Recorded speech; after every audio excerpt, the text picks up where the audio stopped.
বাসায় কেউ ব্রয়লারের মাংস খেতে চায় না, কিন্তু যদি এই রকম করে রান্না করি তাহলে সবাই চেটেপুটে খাবে। তো আমি হাফ কিলো ব্রয়লারের মাংস নিয়েছি, 2টা বড় আলু সাইজ করে কেটে নিয়েছি।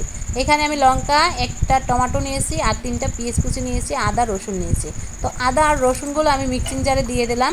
লঙ্কা আর টমেটো আর পেঁয়াজ কুচি এগুলো কিন্তু আমি একটু সিদ্ধ করে নেব।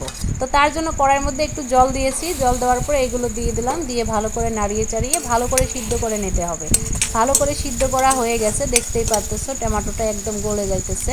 তো আমি এই পর্যায়ে এগুলো আমি মিক্সিং জারে দিয়ে দিলাম। মিক্সিং জারে দিয়ে এর মধ্যে আমি একটু কাঁচা দুধ দিয়ে দিব। আপনাদের যদি দই থাকে দই দিতে পারেন, আর যদি দই না থাকে একটু কাঁচা দুধ দিবেন। দেওয়ার পাশে ওইখানে লেবু চিপিয়ে দিবেন, রস দিবেন আর কি, 1 চামচের মতো বা 2 চামচের মতো লেবুর রস দিয়ে দিবেন। এইটা কিন্তু দইয়ের কাজটা করবে, কাঁচা দুধ আর লেবুর রস এইটা দিলে কিন্তু দইয়ের কাজটা করবে। তো এইগুলো দিয়ে ভালো করে মিক্সিং করে নিলাম আমি। নেওয়ার পাশে আমি কড়াই বসিয়ে দিচ্ছি, কড়াইটা গরম হয়ে গেছে, কড়াইয়ের মধ্যে তেল দিয়ে দিলাম, প্রায় 50 গ্রামের উপরে হবে আর কি তেল দিয়ে দিলাম। দেওয়ার পাশে এইখানে লবণ আর হলুদ গুঁড়ো দিয়ে দিলাম একটু। দেওয়ার পাশে আলুগুলো দিয়ে দিলাম, দিয়ে আলুগুলো কিন্তু ভালো করে ভেজে নিতে হবে, লাল লাল করে ভেজে নিতে হবে।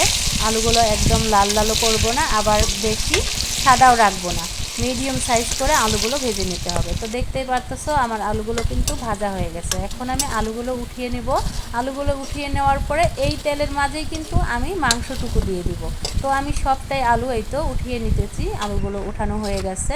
আমি এর মধ্যে এই তো মাংসটুকু দিয়ে দিলাম। মাংস দিয়ে ভালো করে কিন্তু ভেজে নিতে হবে, মাংসের কালারটা কিন্তু একদম চেঞ্জ করতে হবে। তো আমি এইভাবে আর কি নাড়িয়ে চালিয়ে তেলের মাঝখানে ভালো করে দিয়ে দিলাম মাংসটুকু ভাজার জন্য আর কি। এই পিসটা হয়ে গেলে ওই পিসটাও ভালো করে ভেজে নেব। তো আমি এই তো উল্টে পাল্টে দিতেছি, যে দিক দেখতেছি কাঁচার মতো সেই দিকটা আরও উল্টে পাল্টে আমি এইটা ভালো করে দিয়ে দিলাম। এখন কিন্তু ভালো করে ভাজা হয়ে গেছে, দেখতেই পাচ্ছি অনেক সুন্দর করে ভাজা হয়ে গেছে, মাংসের কালারটাও চেঞ্জ হয়ে গেছে। এই পর্যায়ে আমি এর মধ্যে যেগুলো উপকরণ আমি মিক্সচার করে নিয়েছিলাম ওই উপকরণগুলো এর মধ্যে দিয়ে দিলাম। দেওয়ার পাশে একটু নাড়িয়ে চাড়িয়ে নেব, একটু নাড়িয়ে চাড়িয়ে কষিয়ে নিব। যেহেতু এইগুলো উপকরণ সবগুলোই সিদ্ধ করা, তো বেশি কষানো লাগবে না, একটু কষিয়ে নিলাম। নেওয়ার পাশে এর মধ্যে আমি যেগুলো গুঁড়ো মশলা নিয়েছি সব গুঁড়ো মশলাগুলো এর মধ্যে দিয়ে দেবো। জিরে গুঁড়ো, ধনে গুঁড়ো, লঙ্কা গুঁড়ো, হলুদ গুঁড়ো, লবণ আর কাঠবাদাম, কাজু বাদাম আর এমনি বাদাম, সব বাদামটাই কিন্তু আমি গুঁড়ো করে নিয়েছিলাম। তো তার পাশে দিয়ে দিলাম গোটা মশলা আর তেজপাতা, দিয়ে এগুলো একটু কষিয়ে নিব।